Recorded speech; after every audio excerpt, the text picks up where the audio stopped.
అందరికీ నమస్కారం. ఈరోజు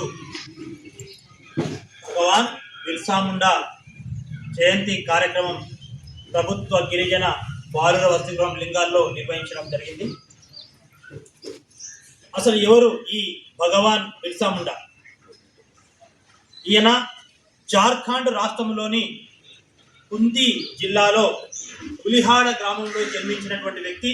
ఈయన నవంబర్ 15 తారీఖు 1875వ సంవత్సరంలో జార్ఖండ్ రాష్ట్రంలో జన్మించి ఈయన వాళ్ళ పిన్నతల్లి దగ్గర పెరిగి అక్కడ గొర్రెలు అవి మేపుతున్నటువంటి సందర్భం, పశువులను కూడా మేపుతున్నటువంటి సందర్భం. అప్పుడు బ్రిటిష్ వాళ్ళు వచ్చి గొర్రెలు మేపినందుకు డబ్బులు కట్టాలి, పశువులు మేపినందుకు డబ్బులు కట్టాలి, మరియు భూమిని చేసుకుంటున్నందుకు డబ్బులు కట్టాలి, నీరును తాగుతున్నందుకు, నీరును వాడుకుంటున్నందుకు డబ్బులు కట్టాలి, ఇంకా చింతపండు కానీ ఇంకేదైనా ఆటవిక వస్తువులు అమ్ముతున్నందుకు డబ్బులు కట్టాలని బ్రిటిష్ ప్రభుత్వము ఆ ఊర్లో ఉన్న వారందరికీ చెప్పడం జరిగింది. అందుట్లో భగవాన్ బిర్సా ముండా కూడా ఉండడం జరిగింది. దీనికి వ్యతిరేకంగా భగవాన్ బిర్సా ముండా గారు బ్రిటిష్ వారికి అగెనెస్ట్గా మేము కట్టాం, భూమి శిస్తు కట్టాం, నీటి శిస్తు కట్టాం, అదేవిధంగా ఆటవిక భూమిపై వచ్చినటువంటి శిస్తు కట్టాం, పశువుల యొక్క శిస్తు కట్టాం అని చెప్పేసి వాళ్ళకు వ్యతిరేకించడం జరిగింది. వ్యతిరేకించడమే కాకుండా వారి యొక్క సైన్యాన్ని ఒక సపరేట్గా తయారు చేసుకోవడం జరిగింది. ఆయన పేరే భగవాన్ బిర్సా ముండా. ముండా అనేటటువంటిది ఆదివాసి యొక్క జాతి పేరు. ఆదివాసి యొక్క జాతి పేరు మనకు శతావత్, గుడావత్ అని ఎట్లా వస్తుందో వాళ్ళకు కూడా ముండా అనేటటువంటి ఆదివాసి జాతి పేరు. ఆయన ఆ యొక్క ముండా ఆదివాసి జాతికి చెందినటువంటి భారతీయ స్వతంత్ర సమరయోధుడు. అప్పటి కాలంలోనే 1897 ఆ కాలంలో బ్రిటిష్ వాళ్ళపై యుద్ధం ప్రకటించిండు. 400 మందిని సైన్యాన్ని చేర్చుకొని 400 మందితో బ్రిటిష్ వాళ్ళపై బాణాలతో చెలరేగాడు.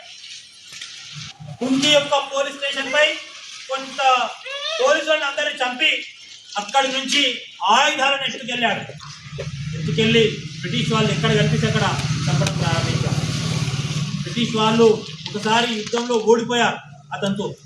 అప్పుడు బ్రిటిష్ యొక్క పెద్ద వచ్చి అరే బిర్సా ముండాని అరెస్ట్ చేయాలి, అతన్ని చంపాలనేటటువంటి ఉద్దేశంతో బ్రిటిష్ బలగాలను అధికంగా పిలిపించి ఆ యొక్క అతని యొక్క ఉన్నటువంటి ఆ ప్రాంతంలో ఉలిహాడ ప్రాంతం, ఆ చుట్టుపక్కల కుంతి జిల్లాలో మోహరింపజేశారు. అందులో భాగంగా ఆయన 3 జూన్ 1900 సంవత్సరంలో 1900 సంవత్సరంలో అతన్ని అరెస్ట్ చేసి రాంచీ జైల్లో పెట్టి ఆయనకి చిత్రహింసలు పెట్టారు. చాలా రకాల హింసలు, నానా హింసలు పెట్టారు. పెడితే కూడా ఆయన ఇంకా చనిపోకపోతే 9 జూన్ 1900 1900 సంవత్సరంలో ఆయనకు విషప్రయోగం చేశారు. ఇంజక్షన్ ద్వారా విషాన్ని ఇచ్చారు. ఇస్తే ఆ రోజు ఆయన విషమంతా శరీరం అంతా పాకి ఆ రోజు చనిపోవడం జరిగింది. కాబట్టి ఈయన సొంత ప్రయోజనాలకు చనిపోలే, కేవలం అక్కడ ఉన్నటువంటి ఆ యొక్క ఆదివాసి కోసం ప్రాణాలు అర్పించినటువంటి గొప్ప వ్యక్తి ఎవరండి? భగవాన్ బిర్సా ముండా. భగవాన్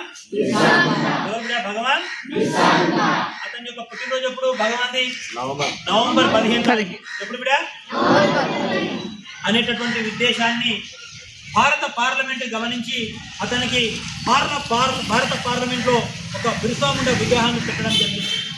ఆయన రాంచీ అంటే జార్ఖండ్ రాష్ట్రం రాంచీలో ఉన్నటువంటి వ్యక్తి కాబట్టి ఆ రాంచీ యొక్క విమానాశ్రయానికి బిర్సా ముండా విమానాశ్రయం అని పేరు పెట్టడం జరిగినది. అంటే అతనికి ఎంత గౌరవం ఇచ్చినట్టే లేదా?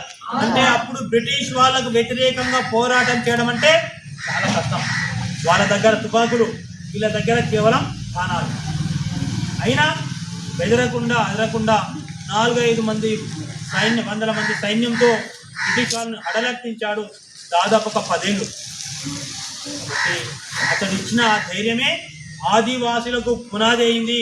అప్పటి నుంచి అడవి పన్ను కట్టట్లా, పశువుల పన్ను కట్టట్లా, అప్పటి నుంచి నీటి పన్ను కట్టట్లా. కాబట్టి ఆ విధంగా వాళ్ళు పన్ను కట్టకుండా ధైర్యంగా బతకగలిగారు. దీనికి కారణమైనటువంటి ఆ బిర్సా ముండా యొక్క జయంతి కార్యక్రమాలను భారత ప్రభుత్వం నవంబర్ 1 నుంచి అతని బర్త్డే ఎప్పుడన్నా నవంబర్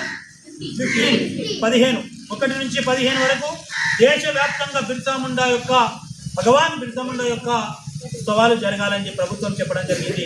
అందులో భాగంగా ఈరోజు మన యొక్క లింగాల వసతి గృహంలో ఈ యొక్క బిర్సా ముండా కార్యక్రమాన్ని చేసుకుంటున్నందుకు ప్రభుత్వ పెద్దలకు, మన జిల్లా అధికారి గౌరవనీయులైనటువంటి ఫిరంగి సార్ గారికి, అదేవిధంగా ఏజీడీ అయినటువంటి యాదమ్మ మేడం, అదేవిధంగా నాగరాజ్ సార్ గారికి, ఏసీఎంఓ అన్న తిరుపతి అన్న గారికి, వారందరికీ కూడా సహకారంతో ఈరోజు విద్యార్థులు